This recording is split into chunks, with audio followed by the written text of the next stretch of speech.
艺人陈柏宇以《老狐狸》这出电影得到金马奖最佳男配角。这出电影嘛，伫台北电影节入围10项，也毋过这届陈柏宇是报名男主角这个奖项，结果怣久了。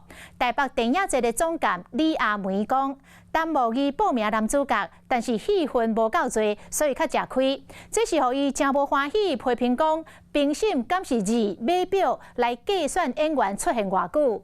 陈柏宇嘛怀疑这个当中有政治立场的考量。电影节过来发出条声明，讲评审敢若针对着演员的表演来做讨论。要指一下。替电影海报资深明星陈柏宇，去年伫咧电影《老狐狸》内底搬空手起家生意人，摕到金马奖最佳男配角，煞伫咧台北电影节男主角入围冠军。本影总监李阿梅讲，陈柏宇保调是因为伊伫咧戏内底出现了画面收少，毋过伊这期这毋是正讲的原因。教父我迄出戏啊，迄马龙布兰多，伊的戏讲老实话，实上也无做啦。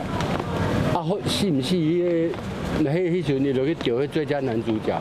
恁台北电影节是有迄评审有一个迄个量表无？戏份是要按怎去评量？陈柏宇认为演员伫咧作品内底角色的分量，应该才是拍分数的标准，无应该靠别的因素影响。这是人家讲没有那个北影就很自主。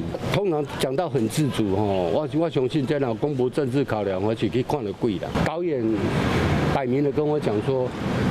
就中国那边就是一直在讨论你。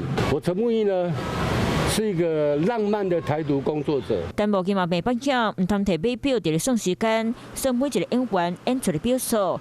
对这件代志，颁奖嘛搁一摆回应，评审伫咧会期过程内底，敢若针对演员的表演讨论，并无用表数伫咧计算。你会怕我吗？我不怕你。